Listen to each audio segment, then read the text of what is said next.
Hey, what's up guys? This is Anthony from Anthony's Customs, and for this review, we are looking at the Marvel Legends Puff Adder Build-A-Figure Wave, said that funny, Molecule Man.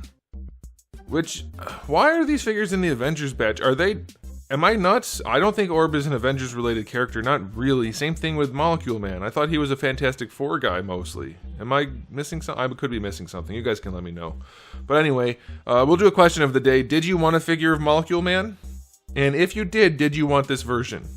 I have no attachment to the character. I don't care either way. It's fine to have him in the collection, and this version is fine with me. It's the only one I'm familiar with, in fact, so that's all right. All right, let's go ahead and get him off the stand and take a closer look.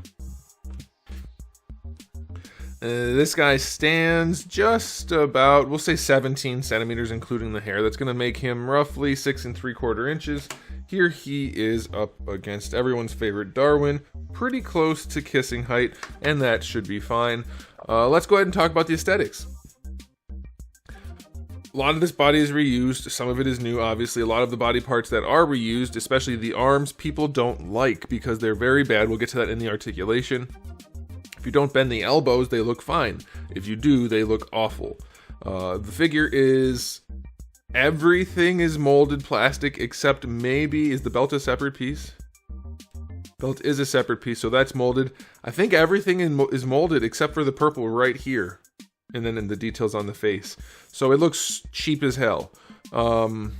26 bucks, no paint. No paint. And also the sculpt is not what I would like. The bagginess is okay, that suits him. But then they have this chest here, it looks like butts? Not literally, it just looks flat, and then they carved a chest muscle line in there. There's no actual shape to it, and it's basically flush with this piece. This whole chest thing doesn't make any sense aesthetically. It's baggy on the outside, no wrinkles really. There's like one very faint one in there, but no real wrinkling here, no real chest shape anywhere except for the cutout line. Like, that looks awful. And it's flat. Do you see how flat that is on the front? It looks super weird. I don't care for that at all. Good thing I don't care about Molecule Man. So you guys can let me know how you feel about that. But I am not liking it. Like, they spend that kind of money on a new mold for Molecule Man? I don't get it. That's just a weird thing. Alright, then we do have his head, which is oddly realistic looking. And they're back to doing the pretty heavy lip paint job, which I don't hate paint job on lips. It does bring the face to life, but it also is a very realistic type of thing. You don't need paint on the lips if you're doing a cartoon character or comic character. It looks fine without it, so I don't know why they're doing that. But they do it real heavy. Darwin has a little bit of paint on his lips, and that looks okay, but I think you could have even gotten away with none. Anyway, they also have the zigzags on there, and I guess that's fine. I guess that's fine. Why do they do the realistic look? It's just weird. It's a mix of realism and not. Like, that hair is clearly not realistic looking hair.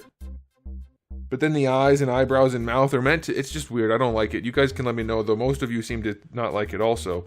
But I don't like it. Aesthetically speaking, this figure gets a 4 out of 10. This whole section right here looks bad. The realistic face mixed with that looks even worse. Looks like two different lines put together, and neither line really knew what they wanted to do. Don't care for it. Alright, as far as accessories go, you get the 2 clenchy hands that come out of them in the package, then you get 2 fist hands. That's fine. Then you get the 2 fireball effects, or fire hand effects that we've seen a bunch of times already.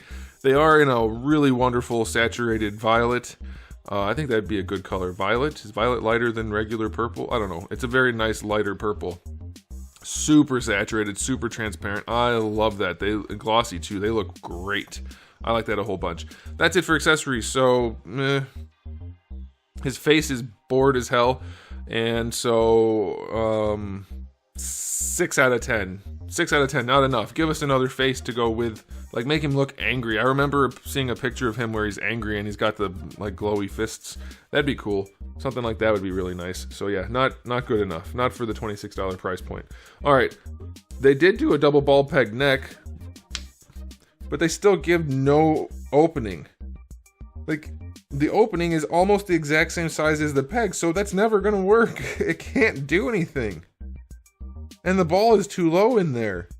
It might as well be a single peg. Just don't bother, Hasbro. You're clearly not trying. Or whoever's making these doesn't know about engineering. Especially for action figures. the ball that's in the neck should be as big as it possibly can be.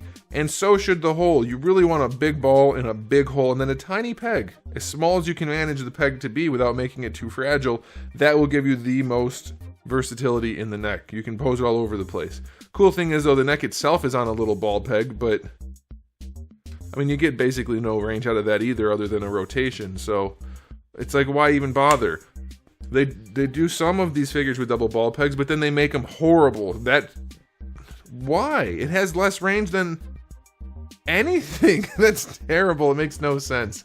All right, shoulders don't quite go up to horizontal, but pretty close. You're going to get your full rotation other than where the shoulder thingy is. It's not soft, but it's connected. I mean, it's not hard, but it is connected pretty much, so you're not going to do much movement. Bicep swivel is fine. Double jointed elbows. If you like pinless, good for you. You got that, but also the elbow is just ridiculous. That's hideous. Not acceptable. Wrists have a swivel and a hinge. That's fine. Ab crunch on this guy does go back. They did continue the paint. I'll give them a little credit there, even though it's obviously doesn't make sense to have it that way. That's better than not having it at all, so that's good.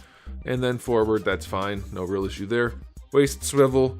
The skirt does not move. As far as I can tell, it is keyed in. Let's see how the legs work. Yeah, they go out pretty far. That's fine. Lost focus there. The legs go out pretty far. That is pretty good. I'll take that. Going forward and back, we get almost no back and really not much forward, so it's pretty limited there. That's unfortunate. Thigh swivel is fine. Double jointed knee. Is it as ugly as the elbow? Pretty much. And his lower legs are too long. So, I mean, you get the range out of the knee, but goodness, that is not a good looking knee. Oh man. Boot swivel is a boot swivel, so that's cool. Ankles go pretty far back, pretty far forward. Decent ankle rocker in conjunction with the boot swivel. That'll be good. I don't believe these feet fit the body well enough, though, design-wise or sculpt-wise, so that's also unfortunate. Articulation on this guy is going to get a 6 out of 10. It is just enough to be acceptable, but it's really not. It's not really acceptable because they put the good joint in the neck and then don't make it work. And then his joints are ugly, and he's not like especially functional. So to me, this is a throwaway figure. Most Marvel Legends are these days, truly speaking, but this one is especially bad. It's not of a big deal character as far as I'm aware. Maybe he became big deal recently, I don't know about it. But they didn't do a good job, and they spent money on new tooling. I don't get it at all. It's not worth 26 bucks. I'm going to give it a final rating of 5 out of 10. It looks terrible. It looks terrible. I hate the chest. The chest makes no sense from a design perspective. It doesn't look good as an action figure. There's no paint on the figure. The realistic face makes it look even worse. Ugh, this is one that is definitely not going to be on the front of a shelf as far as I'm concerned. So there it is, guys. Let me know what you think in the comment section below. And if you liked the video, you can give it a thumbs up. If you didn't, give it a thumbs down. And if you haven't subscribed, you should. I have new videos almost every single day and thousands already on the channel. So make sure you come back for all of that. In the meantime, keep collecting.